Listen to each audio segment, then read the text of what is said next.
स्वागत करता हूं फिजिक्स ज्ञान मुकेश ने चैनल पे। आप लोगों ने क्वेश्चन बैंक को फिजिक्स की में बाकी सब्जेक्ट को आपको देखना पड़ेगी, लेकिन फिजिक्स की question bank as per my view, मेरे व्यू से बहुत बेनिफिट होने वाली है। जो आपकी है ना एचएससी जो बोर्ड की एग्जाम होगी, बोर्ड एग्जाम 2021 है, इसमें बहुत फायदा होगा। अब बोलेंगे सर कैसे बोल रहे इतना। एक बात देखा बेटा, जितने न्यूमेरिकल से उतने सॉल्ड अनसॉल्ड न्यूमेरिकल की खाली आपकी वैल्यू चेंज करके दी। बच्चों एंड तक वीडियो देखना बहुत जरूरी है, क्योंकि इसमें बहुत सारी चीजें आपके साथ में शेयर कर रहा हूं। मैंने खुद लाइव सेशन ले रहा हूं। थोड़ा सा लाइव सेशन में प्रॉब्लम यह है कि फिलहाल में YouTube सपोर्ट नहीं कर रहा है, YouTube का कोई एरर है, इसके कारण वीडियो जल्दी से अपलोड नहीं हो रहा है। कोई प्रॉब्लम हो सकता है, इशू आते हैं एक आधे बार, तो इशू है तो टेंशन मत लेना, वीडियो मिल जाएंगे आपको, ठीक है।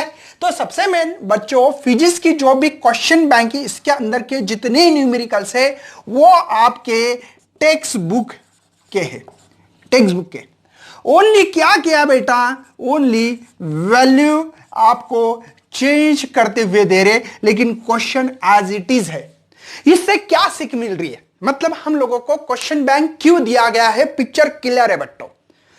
ये चाहते हैं कि फिजिक्स में एज इट इज क्वेश्चंस नहीं आते। हर साल ऐसा ही होता है, जो न्यूमेरिकल होते हैं एज इट इज तो आते, कुछ आते डायरेक्टली, जो एक्सरसाइज के जो क्वेश्चन होता है ना वो एज इट इज आते, जैसे कि वैसे आते। और इसमें भी मैंने देखा क्वेश्चन बैंक में कुछ सॉल्ड और अनसॉल्ड न्यूमेरिकल, जो सॉल्ड होते हैं वो अंदर होते हैं, वो एज इट इज क्वेश्चन है, उनमें उनके न्यूमेरिकल की वैल्यू चेंज की गई है। कुछ एज इट इज क्वेश्चन भी दिए गए हैं कि जिसमें कुछ वैल्यू ही चेंज नहीं की गई हो। मतलब बच्चों मुझे यह बताना है कि यह क्वेश्चन बैंक के जैसे ही हमारा जो बोर्ड का पेपर होता है, सेम सिनेरियो होता है हर साल। मैं 12-13 साल से पढ़ा रहा हूं बच्चों, एक्सपीरियंस है, खुद पेपर चेकिंग करना, मॉडरेशन करना, चिप मॉडरेटर के अंडर मैंने काम किया है, इतना एक्सपीरियंस है, इसलिए बता रहा हूं। हर साल का अनुभव है एचएससी बोर्ड में काम करने का।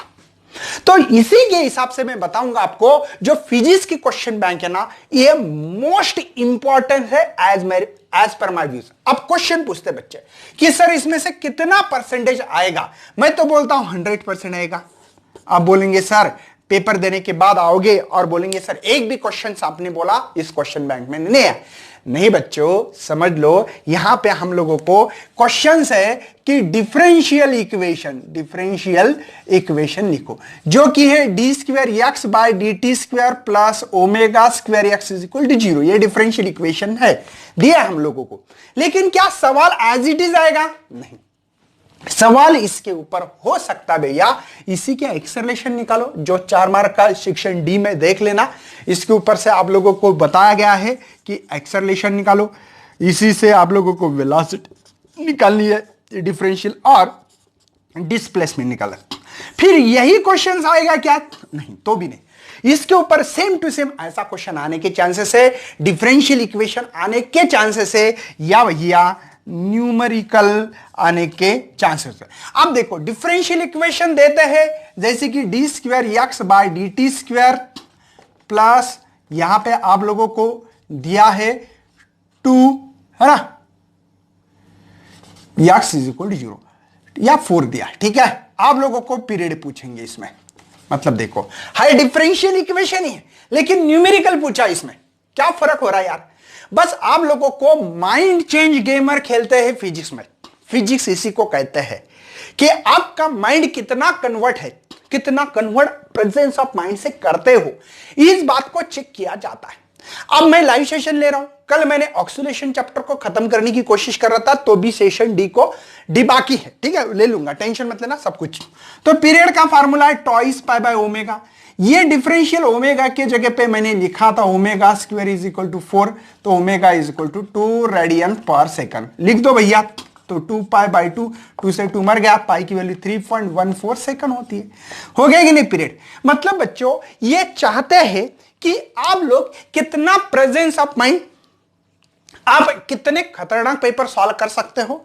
फिजिक्स में इसी चीज को इंपॉर्टेंस है, मतलब पढ़ाई करते हुए ओनली डेरिवेशन करते हुए नहीं चलेगा, उसके साथ में आप लोगों को गेम खेलते आना चाहिए। फिजिक्स एक गेम है बेटा, जब तक जो बच्चा गेम नहीं खेलेगा तब तक कोई फायदा नहीं है।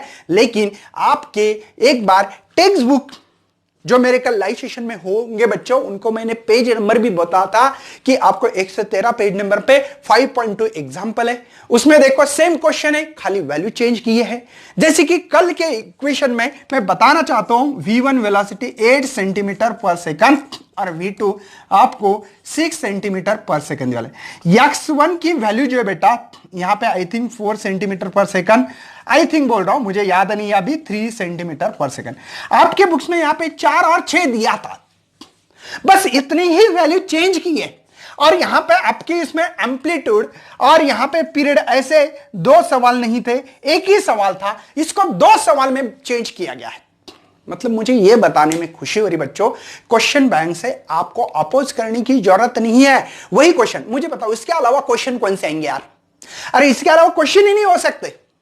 अब कैसे नहीं होंगे? आप लोग क्वेश्चन बैंक ओपन करो, ऑक्सीलेशन चैप्टर निकालो, उसमें आपको डिफरेंशियल इक्वेशन पूछा है, ठीक है। इसके बाद में डिफरेंशियल इक्वेशन से एक्सेलरेशन, वेलोसिटी, डिस्प्लेसमेंट पूछा है। इसके अलावा बच्चों आप लोगों को यहां पे टोटल एनर्जी मतलब काइनेटिक एनर्जी, पोटेंशियल एनर्जी, देखो ये काइनेटिक एनर्जी का फार्मूला 1/2 है ना, या हम लोग लिख सकते हैं m omega square a square minus x square, कुछ लोग के लिखते तो लिख लो। पोटेंशियल एनर्जी का फार्मूला है 1/2 m omega square x square, और टोटल एनर्जी दोनों का ऐड करते हुए 1/2 m omega square a square, ये फार्मूला मिलेगा। मुझे ये बताना है भैया। अब देखो डिफरेंशियल इक्वेशन के ऊपर एक क्वेश्चन आता है, ठीक है, ये क्वेश्चन आने के चांसेस है। एक सिंपल पेंडुलम का क्वेश्चन दे वाला है, जो कि 4-4 मार्क के लिए क्वेश्चन दे वाला। अरे 4 मार्क ये हो गया। और कंपोजिशन ऑफ 2SHM का क्वेश्चन, रिजल्ट एंड एम्पलीट्यूड निकाल दे। कंपोजिशन ऑफ 2SHM का a1 square a2 square twice a1 a2 cos phi. मुझे बता भैया ये 4 ही तो क्वेश्चन हो सकते हैं। 4 में से देखो, 4 में से तो 100% एक क्वेश्चन ये आएगा। 2 मार्क के लिए आपको डिफरेंशियल इक्वेशन या लीनियर एसएचएम की डिफाइन पूछी थी, या आपको मैग्नेट का क्वेश्चन पूछा था, या एंगुलर डिफरेंशियल इक्वेशन पूछा, तो उसमें से एक क्वेश्चन आने वाला है। मतलब आपको यहां पे एक 4 मार्क के लिए क्वेश्चंस, एक 2 मार्क के लिए और एक एमसीक्यू, 7 मार्क क्वेश्चंस आपको आने ही वाले ना, या 6 मार्क जो भी आपको दिया, मुझे याद नहीं अभी फिलहाल में जो डिस्ट्रीब्यूशन मार्क का है मैंने बता दिया, लेकिन फिलहाल में थोड़ा वेरी हो गया, इसलिए मैं थोड़ा सा समझ लो। तो इस बातों को ध्यान रखना भैया, इसके बाहर का कुछ नहीं आने वाला है। हाँ, उन्होंने बोला है कि आपको प्रैक्टिस के लिए दिया, सही बोला उन्होंने इसलिए बताया कि बाद में अगर 19-20 कुछ परसेंटेज हो जाए, क्वेश्चंस को पलटा के पूछा, तो बच्चे बोलेंगे उसमें से तो कुछ नहीं दिया है। अरे क्यों नहीं दिया भैया? सब कुछ दिया है, उसमें से सब कुछ है। अरे उसमें कंटेंट बुक्स के बाहर का एक भी नहीं दिया गया है। एज पर माय स्टडी मैंने जितना पढ़ा है, ऑक्सीलेशन चैप्टर पढ़ा है मैंने, फिलहाल में एक एक चैप्टर को पकड़ पकड़ के बहुत बारीकी से देख रहा हूं मैं। तो उसमें से जो भी आपको दिया है क्वेश्चन बैंक, मुझे लगता है मैंने इसके पहले इंपॉर्टेंट क्वेश्चन की एक सीरीज दी थी, याद है? उस इंपॉर्टेंट क्वेश्चन की सीरीज में से एक भी क्वेश्चन बाहर का नहीं है। क्यों भैया? क्योंकि मैं भी बुक्स में से दे रहा था, उन्होंने भी बुक्स पकड़ा और बुक्स में से एक एक क्वेश्चन बनाने की कोशिश की। और इस क्वेश्चन को खाली घुमा फिरा के पूछ सकते, डायरेक्टली क्वेश्चन नहीं पूछेंगे आपको। बात समझ में आ रही क्या? डायरेक्टली क्वेश्चन नहीं पूछेंगे, वो आपका दिमाग कितना चला रहे हैं उस चीज पे फोकस करेंगे भैया। अगर उसको फोकस नहीं किया तो फिर तो आपको वाट लगेगी। उनको तो सब कुछ सोचना पड़ता है ना, इसलिए ऊपर लिखा है इस क्वेश्चन बैंक को आपको मराठी में लिखा है, हा क्वेश्चन पेपर तुम्हाला फक्त सरावासाठी दिलेला आहे। मतलब ये क्वेश्चन पेपर आपको प्रैक्टिस के लिए दिया गया है। सही है, प्रैक्टिस से ही अगर वो बोलेंगे हाँ ठीक है भैया ये क्वेश्चन कर लो, इसमें से 4 क्वेश्चन आएंगे, तो ऐसे तो कोई बोर्ड तो नहीं बोल सकता भैया, क्यों बोलेंगे वो? लेकिन वो तो बुक्स के अंदर का ही है, तो कंटेंट तो आने वाले हैं। तो इसलिए क्वेश्चन बैंक को करो, इंपॉर्टेंट क्वेश्चन देखो, कोई भी वीडियो मेरे नहीं है और टीचर के देखो वही क्वेश्चंस होंगे उसके अंदर।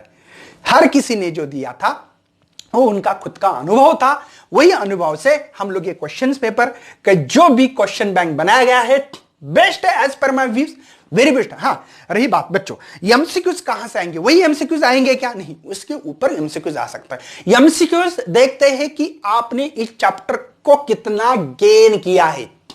MCQs, I will repeat, MCQs only आपका नॉलेज चेक करने में होता है, तो एमसीक्यूज कैसा भी आ सकता है, नो, इसके ऊपर कोई गारंटी नहीं दे सकता। क्वेश्चन बैंक में से ही आएंगे ऐसी कोई गारंटी नहीं है। Very short answer, question bank से आने के थोड़े फार चांसेस होते हैं, उसमें से भी आधे क्वेश्चंस आपके नॉलेज चेक करेंगे। बात समझ में आ रही है? मतलब सेशन ए तो प्योरली नॉलेज बेसिस पे होगा, क्योंकि 10 मार्क के एमसीक्यूज, 8 मार्क के वेरी शॉर्ट आंसर, एक लाइन में आंसर लिखना पड़ता है, उसमें भी न्यूमेरिकल होते हैं, आपको पता है। तो इस हिसाब से अगर तैयारी करोगे तो क्वेश्चन बैंक 100% आपको हेल्पफुल रहेगा। लेकिन भैया क्वेश्चंस को घुमा फिरा के पूछा तो वो आपको प्रेजेंस ऑफ माइंड यूज करते हुए अपना स्कोर बढ़ा सकते हैं। हम आपके साथ में हैं, टेंशन मत लेना भैया। इसलिए लाइक तो बनता है एक और शेयर भी बनता है। चलो, thank you and best of for your study and your future plan.